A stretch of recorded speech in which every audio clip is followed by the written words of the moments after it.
Chapter 11.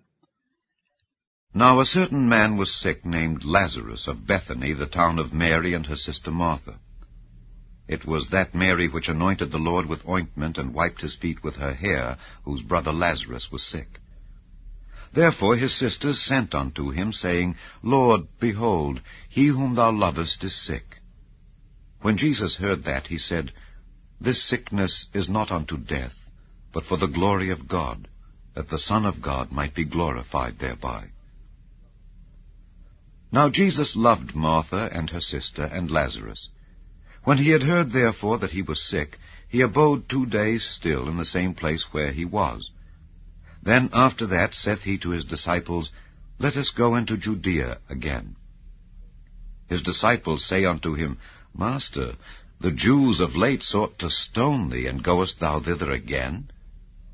Jesus answered, Are there not 12 hours in the day? If any man walk in the day, he stumbleth not, because he seeth the light of this world. But if a man walk in the night, he stumbleth, because there is no light in him. These things said he, and after that he saith unto them, Our friend Lazarus sleepeth, but I go that I may awake him out of sleep. Then said his disciples, Lord, if he sleep, he shall do well. Howbeit Jesus spake of his death, but they thought that he had spoken of taking of rest in sleep. Then said Jesus unto them plainly, Lazarus is dead, and I am glad for your sakes, that I was not there, to the intent ye may believe. Nevertheless, let us go unto him. Then said Thomas, which is called Didymus, unto his fellow disciples, Let us also go, that we may die with him.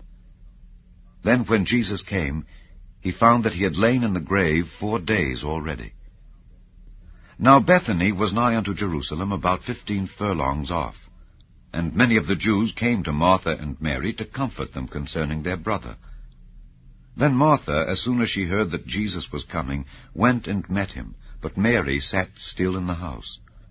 Then said Martha unto Jesus, Lord, if thou hadst been here, my brother had not died. But I know that even now, whatsoever thou wilt ask of God, God will give it thee. Jesus saith unto her, Thy brother shall rise again.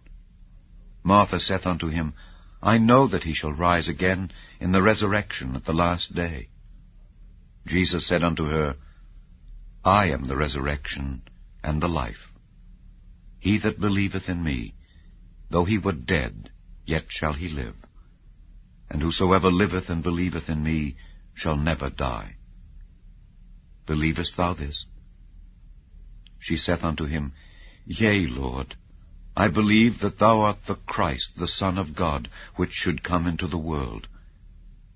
And when she had so said, she went her way, and called Mary her sister secretly, saying, The Master is come, and calleth for thee. As soon as she heard that, she arose quickly, and came unto him. Now Jesus was not yet come into the town, but was in that place where Martha met him. The Jews then which were with her in the house, and comforted her, when they saw Mary, that she rose up hastily, and went out, followed her, saying, She goeth unto the grave to weep there. Then when Mary was come where Jesus was, and saw him, she fell down at his feet, saying unto him, Lord, if thou hadst been here, my brother had not died.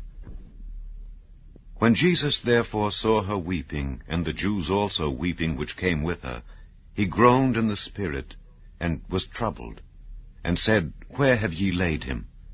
They said unto him, Lord, come and see. Jesus wept. Then said the Jews, Behold, how he loved him. And some of them said, Could not this man, which opened the eyes of the blind, have caused that even this man should not have died? Jesus therefore, again groaning in himself, cometh to the grave. It was a cave, and a stone lay upon it. Jesus said, Take ye away the stone.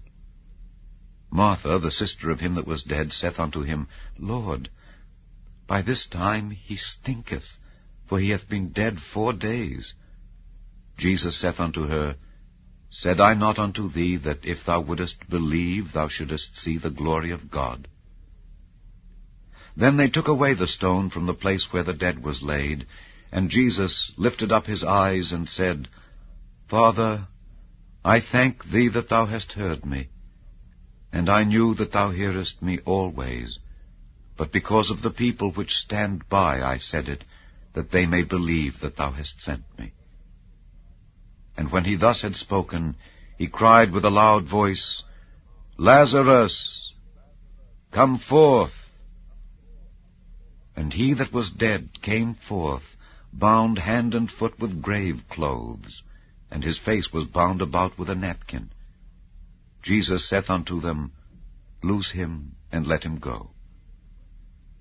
Then many of the Jews which came to Mary, and had seen the things which Jesus did, believed on him. But some of them went their ways to the Pharisees, and told them what things Jesus had done. Then gathered the chief priests and the Pharisees a council, and said, What do we? For this man doeth many miracles. If we let him thus alone, all men will believe on him, and the Romans shall come and take away both our place and nation. And one of them, named Caiaphas, being the high priest that same year, said unto them, Ye know nothing at all, nor consider that it is expedient for us, that one man should die for the people, and that the whole nation perish not. And this spake he not of himself, but, being high priest that year, he prophesied that Jesus should die for that nation, and not for that nation only, but that also he should gather together in one the children of God that were scattered abroad. Then from that day forth they took counsel together for to put him to death.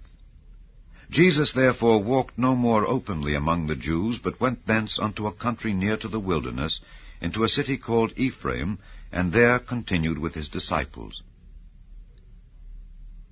And the Jews' Passover was nigh at hand, and many went out of the country up to Jerusalem before the Passover to purify themselves.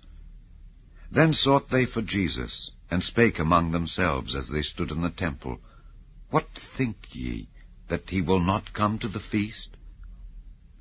Now both the chief priests and the Pharisees had given a commandment, that if any man knew where he were, he should show it, that they might take him.